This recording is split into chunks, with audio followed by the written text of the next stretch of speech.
So I'm going to be doing the first presentation, focused on building the business case for RFID in warehouse management, and then we will be getting to our other presenters. So I'm going to talk about a closed loop application versus an open loop. I'll talk about RFID as infrastructure, and then focus on building the business case, doing an evaluation and prioritization, and then finally how to calculate the return on investment.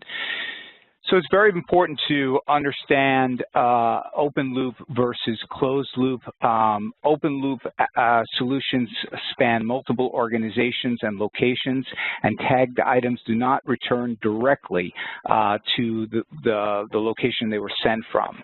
Information has to be shared to benefit all of the trading partners in an open loop application. Closed loop applications of RFID are simpler because the applications span a single organizations and objects tend to return directly to the facility that sent them.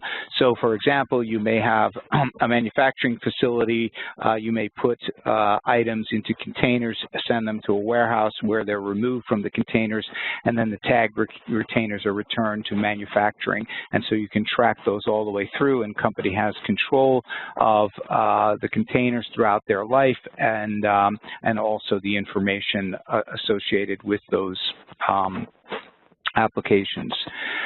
Closed loop solutions usually involve tracking assets that are shipped to another location and then returned. An example of this is Walgreens tracks 170,000 totes that travel from a DC to its stores and back. So it fills the totes with items. The totes are tagged, they are sent to the store and then returned. The goal was to reduce shipping errors and eliminate paperwork, and that was a very successful application. You can see the full story there. I've included a link, so if you want to read about that closed loop application. The business case in a closed loop application is easier to develop. You can identify the pain points within your organization. You can quantify loss. So for example, if you're an airline and you are tracking airline carts, you can count how many you lose each year, and you can see how many assets are out of circulation with an RFID system, and therefore it's easy to calculate the improvement from when you started and to evaluate the benefits. In a closed loop application, the organization paying for the deployment gets the benefits, obviously, because it's all internal. I'm going to talk a little bit about a very simple deployment that we wrote about many, many years ago when RFID Journal first started, and I bring this up because it is simple, it was effective, it delivered a return on investment with a very minimal investment in an RFID solution. So there was a Procter & Gamble facility in Spain that needed to increase its throughput, and the factory had the capability of increasing throughput, but the warehouse connected to the factory was a bottleneck. So what was happening is they would produce items, they would go through a conveyor into the warehouse area of the facility, be stored there, and then when a customer ordered items, they would be picked, they would be staged on a dock, and then put on, counted, checked to make sure everything was correct, put on a truck, and shipped to a retailer. In order to increase the throughput, the warehouse managers decided that the solution would be to not stage items on the dock, but simply put them directly on a truck. The problem was it needed to be 100% accurate, and if you were not staging the items and then counting and checking before they went on the truck, how are you going to guarantee that you could get all of the items on the truck 100% with 100% accuracy? And they came up with a novel RFID solution, which again was very simple and very effective. So they installed high-frequency RFID tags in the floor and readers under the forklifts. and they associated the pallets with specific locations. So if you look at that middle picture, that's a block of wood that was installed under the forklift. So they drove that around for a couple of days to see if there was going to be any damage to the reader once it was placed under the forklift truck. You can see on the right the holes that were drilled in the floor at each dock door, and at the location where the forklift truck picked up the pallet. So let me explain how this system worked. So a pallet of goods would come to the end of the conveyor into the warehouse side, and the goal was to put that directly on the truck, right? But previously, without any RFID system, it would be possible for the forklift truck driver to put it on the wrong truck, and then one of P&G's customers would get the wrong item and be unhappy. So what they did is they put an electronic eye into at the end of the conveyor. A forklift truck would get a message that, hey, there's a pallet that needs to be brought to a truck. When the forklift truck got to the location and picked up the pallet, the reader under the forklift truck would identify the location and associate it. So the system, the WMS, would be notified that forklift truck number 1 was at the pickup station.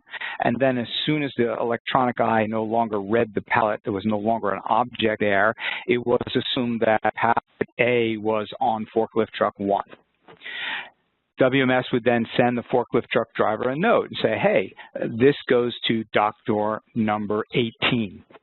Forklift truck driver would be driving over, but he'd be thinking about his girlfriend or maybe daydreaming about playing golf later in the afternoon, and he would go to dock door number 8.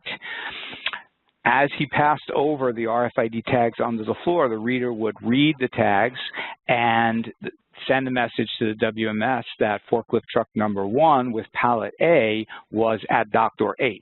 WMS would send him an alert, hey, this is wrong. This is not where you're supposed to be.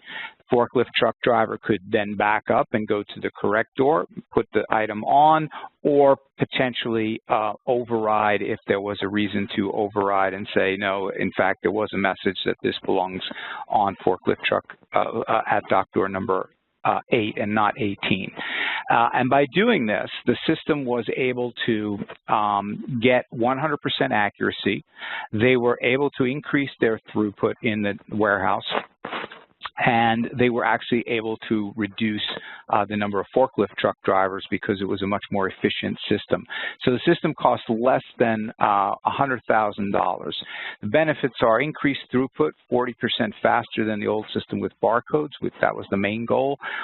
Improved order accuracy, so they got shipping errors down to 0, and they reduced the number of forklift truck drivers. So hugely successful application of RFID in a warehouse, which cost very little money. The main characteristics of an open-loop system is that an RFID transponder remains on an object and leaves the process or production site and goes to a site owned by a separate organization. The business case is often more complex to develop. You have to identify pain points within the entire supply chain, not just within one facility or one company. You have to quantify the value of information at various points and for various stakeholders, and that becomes much more tricky than just doing it for a single company. You have to evaluate the potential benefits, determine the appropriate mechanisms for sharing the deployment costs, and all of that is a little bit more tricky than a closed-loop applications. Warehouse applications, of course, are often open-loop because warehouses often ship items to multiple stores, multiple business partners, multiple manufacturing partners. The goods don't tend to come back, and so the ROI must be found within the warehouse. or in the value that is achieved by improving customer service and therefore customer retention. So you may deploy an RFID system to get 100% shipping accuracy, even if you don't get a return on that investment, because you want to ensure that you don't lose your customers. So for an open loop application, companies need to identify what the problem is. The number of receiving and put away errors is too high. That's often a problem. So items are misreceived. We got 10, we only counted 9, or we thought we got 11. You put the item in the wrong location, and therefore it becomes a challenge to find it later. You spend too much time looking for items. I have a friend who runs a small battery manufacturing company, specialized batteries here on Long Island. He's got a couple of $1 million worth of items in inventory, and he's always asking me about the potential to use RFID because staff just spend a long time looking for items in the warehouse when a customer orders something. Pick accuracy is sometimes low, so you may find 3 items out of 4, or you may find 4 items and one of them is not the right item. The number of shipping errors is too high, so many companies are charged chargebacks when they ship the wrong number of items to a customer, and there could be an ROI in reducing shipping errors. Goods are going bad or being damaged or becoming obsolete while in storage. So one of the challenges with my friend's battery company is batteries do lose their charge over time. So if you have an older item and you pick a newer item, that older item is going bad in storage. Even printer cartridges have a shelf life, and so printers that have cartridges in them, the cartridges can go bad while the item is sitting in the warehouse. So all of these could be the potential problem that you're looking to solve.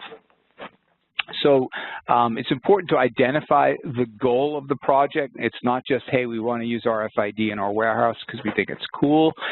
That's not a very good reason to invest money in a new technology. So you want to increase your throughput. You want to reduce the number of facilities that you have. We've seen RFID deployments done so that 3 warehouses can be consolidated into 1, and therefore you reduce the cost of operating 2 full warehouses.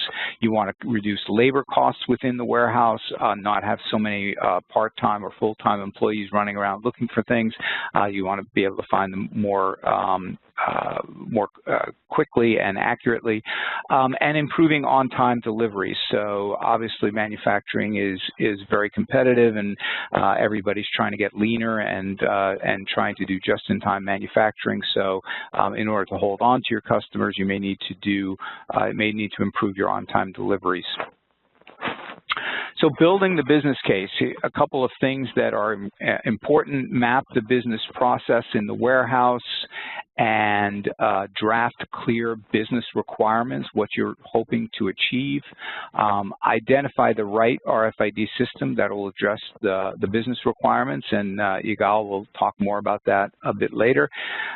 Determine the costs and the big benefits. There may be additional benefits, there may be smaller benefits, but you really want to build your business case around 1 or 2 main savings or main improvements. So what does that mean? Well, once you deploy RFID in the warehouse, you may find there are 5 or 6 or 7 or 8 different benefits that can be achieved, but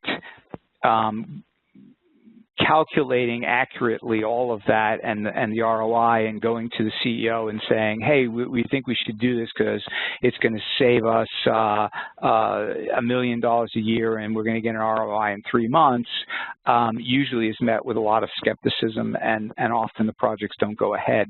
But looking at one benefit and saying, hey, we're going to reduce our shipping errors by 50%, that alone will likely be more credible and more likely to get funding.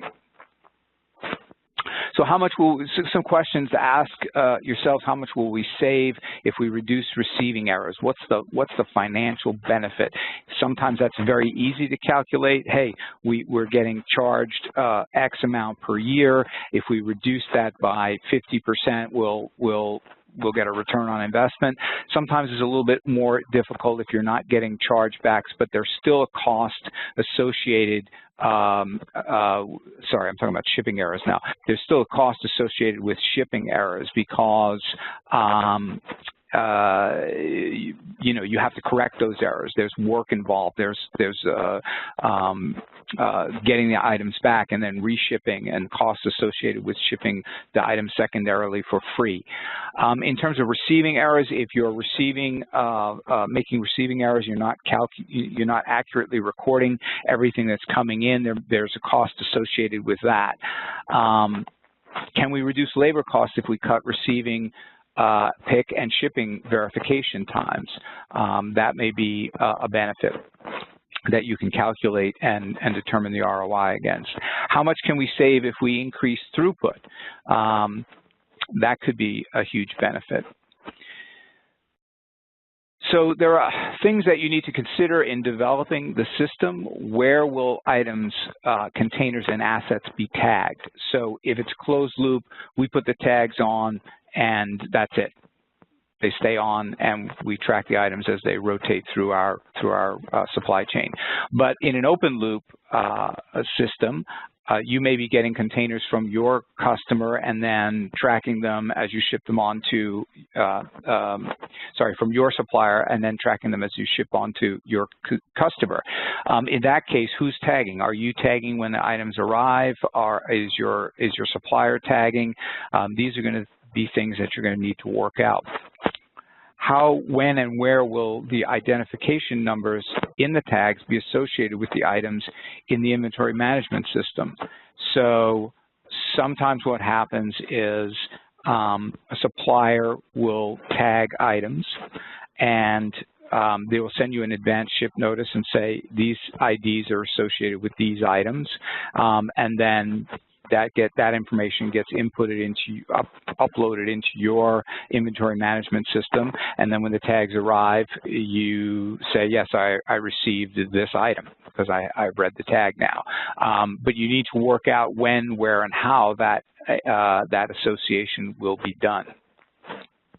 What integration is required to make the RFID system work with the existing WMS? So if you have a warehouse management system, you're going to have to do some integration work. And in that P&G example, they had very minimal integration because really they were just identifying the location of the forklift truck in the WMS and associating it with information that was already in the WMS. So the WMS was already saying going to dock door 8.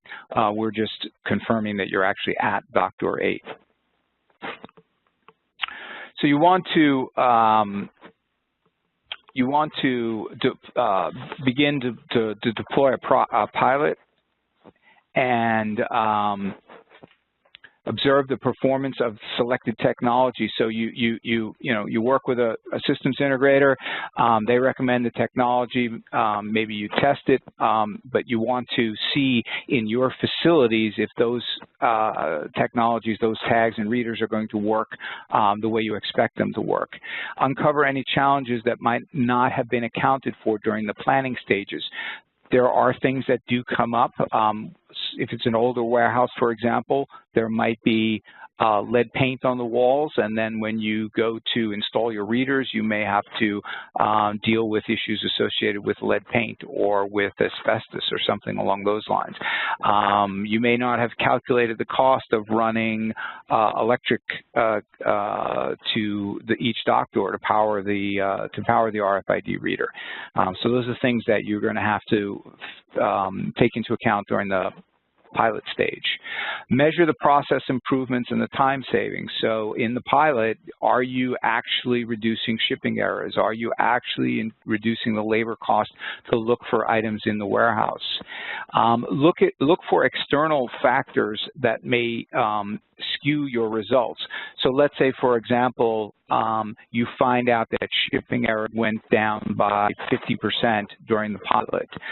Was that all due to RFID, or were there other external factors to the RFID system that may have had an impact? For example, perhaps a new process was put in place just prior to the RFID system being tested, and maybe some of that benefit was due to the process change and not to the RFID system.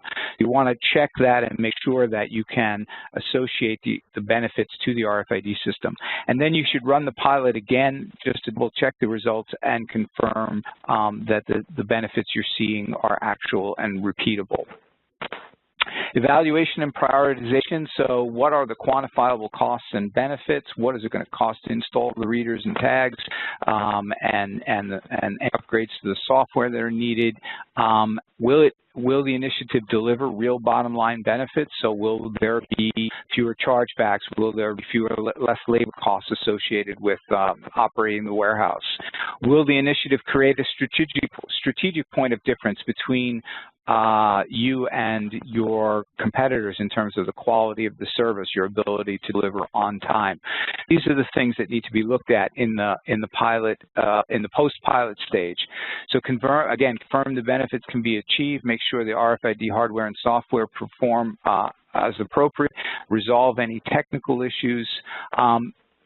You can consider and look at additional benefits that might be achieved at this point. The ROI should not hinge on this. The investment should not hinge on this, but it can be some extra benefit that convinces the company to invest in the system. So RFID might reduce paperwork. It might improve asset utilization. So you may need fewer forklifts, fewer containers, and less material handling equipment, which doesn't get replaced because you don't need as much due to the RFID system. It may improve cash flow. There may be a reduction in chargebacks and other claims by customers, and you may improve your quality of product because of the ability to track first in and first out.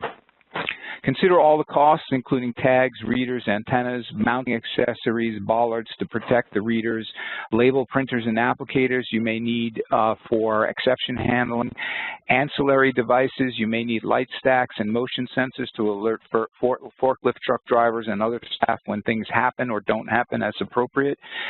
You may need servers, laptops, and charging devices for handhelds used in exception handling. Add up all the hard dollar savings you expect to achieve, subtract all the costs. This is basic stuff. Determine the return on investment, and then present it to company leadership. So that's a quick kind of overview of building the business case. I think that the important thing to consider is that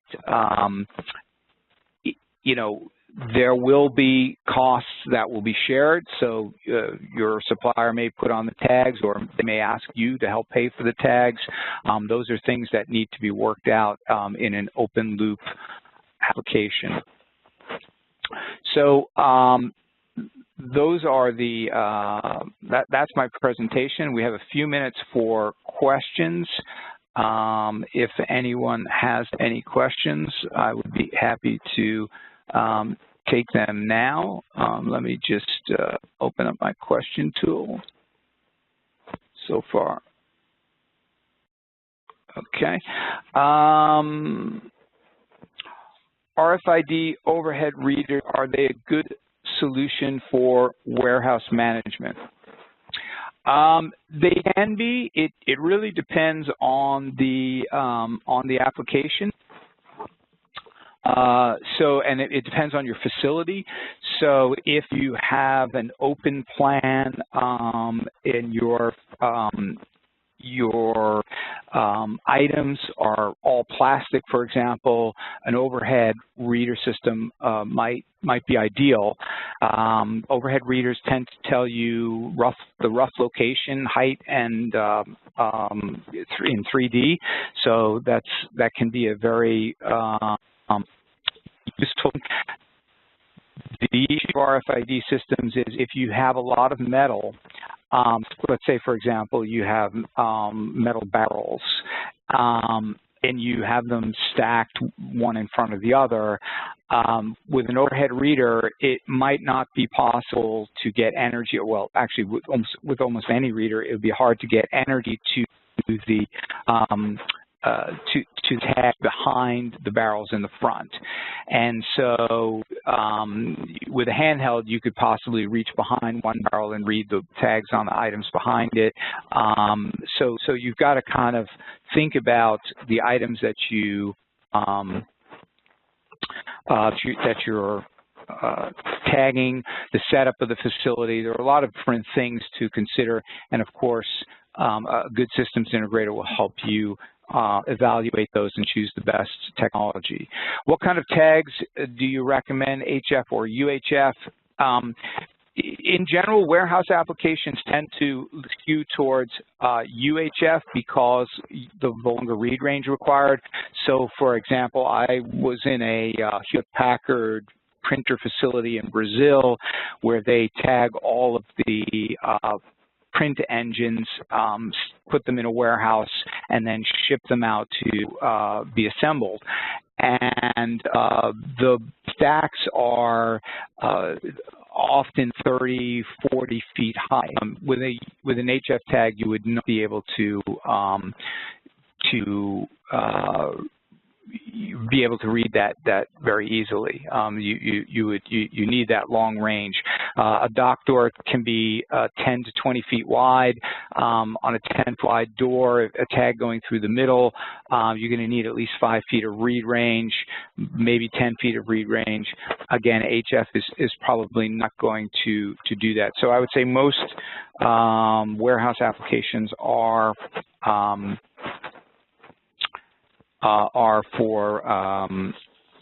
best for UHF. Is active RFID used in warehouse management? Yes, in some occasions. I think we've written about a number of companies that have put active RFID on large assets for oil rigs, going out to oil rigs, and that's so that they can locate those. Active technology allows the tag to beacon, so you can do sort of an active real-time location. You can triangulate on that item and find it very quickly. Generally those have to be higher cost items, and because the tags are much more expensive than a passive tag. But certainly in some occasions, also on larger assets within the warehouse. So you might put active on forklifts, large jigs, large Airbus, for example, in its facilities has put active tags on jigs and tools and on tool chests. So there's passive tags with a passive reader inside the tool chest, but there's an active tag on the tool chest. So if a tool's missing, we can return it and find that tool chest pretty quickly. So yes, active is still used in warehouse management. Okay, it looks like that's all the questions we have. Not too many for me, which is okay. We'll move on to the next presenter.